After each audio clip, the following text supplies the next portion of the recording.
memberikan nutrisi makanan kepada orang sakit sama dengan memberikan nutrisi pada penyakit. Ada satu hadis diriwayatkan oleh Imam Tirmidzi, dilemahkan oleh Al-Bukhari, dilemahkan oleh An-Nawawi dan Syekh Muqbil, tapi Syekh Al-Albani mensahihkan hadis ini. Alhasil, seandainya hadis ini lemah, maka tidak bisa nisbat kepada Nabi, tapi maknanya dibenarkan para ulama kedokteran Arab klasik. Seandainya hadis ini sanadnya sahih, maka sebagai mukjizat dari Allah terkait ilmu pengobatan yang dikabarkan kepada Nabi SAW. Apa bunyi lafaz hadis ini? La tukrihu mardakum bi ta'am wa syarab fa inna Allah tabaraka wa ta'ala yut'imu wa yuskihim. Jangan paksa orang sakit untuk makan dan minum, karena Allah lah memberi makan dan minum. Jadi kalau ada orang sakit, jangan dipaksa makan, jangan dipaksa minum. Allah lah memberi makan dan minum. Bukan berarti orang sakit sama sekali nggak boleh makan. Boleh makan, tapi jadikan makanan itu sebagai obat bagi dia. Contoh, kalau ada saudara kalian kena tipes. Tipes ini sifatnya dingin. Orang tipes, jangan kasih timun, jangan dikasih semangka, ya, jangan dikasih ikan. Orang tipes, jadikan makanan sebagai obat yang panas-panas.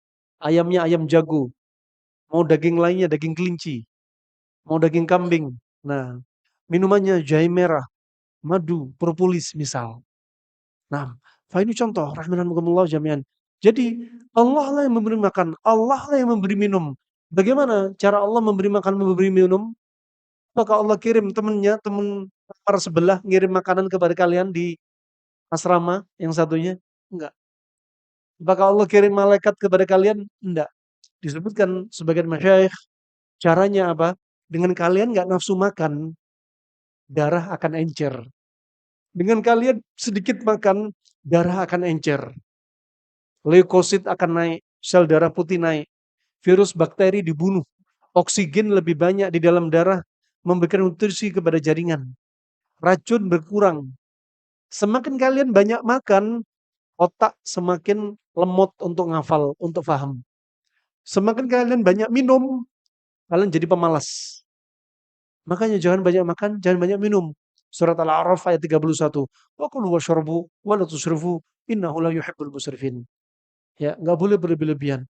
Makanya ketika sakit, enggak nafsu makan, itu dari Allah. Darah justru bersih, daging bersih. Ketika lidah pahit, alarm. Pencernaan kalian sudah lemah. Seandainya pencernaan kalian bisa bicara, liver lambung bisa bicara, dia akan mengkabarkan kepada kalian. Ya, ya akhi fillah, jangan makan lagi, jangan ngemil. Ya, biarkan racun dalam tubuhmu, ku bersihin dulu. Dengan kalian nggak banyak makan, biar dibersihin lewat keringat, BAB, BAK, ya, sel-sel yang tua dibuang, sel tumor, sel kanker dibuang, ya, virus, bakteri, jamur dibersihkan, racun dihilangkan. Nah, masya Allah. Ini coba, ini kabar dari Allah Subhanahu Wa Taala. Nah, kabar dari wahyu. Allah yang menciptakan kita, Allah yang tahu tubuh kita, kalau sehat, kalau sakit, dan apa yang perlu kita lakukan. Kemudian yang ketiga, kata Allah Subhanahu wa taala dalam hadits Al-Qudsi ini, wadaman khairan min damih. Dan setelah kalian sakit, darah kalian lebih baik daripada darah yang sebelumnya. Setelah kalian sakit, darah jadi encer.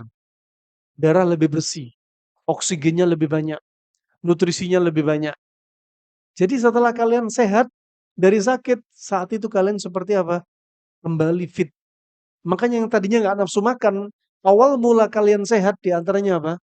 Nafsu makan langsung naik. Itu tanda-tandanya. Tubuh memberi alarm. Kalian sudah mulai sehat. Nah, kemudian yang keempat, keutamaan yang keempat, summa yasta'nifu al-amala. Ya. Kemudian kalian akan memperbarui amalan kalian.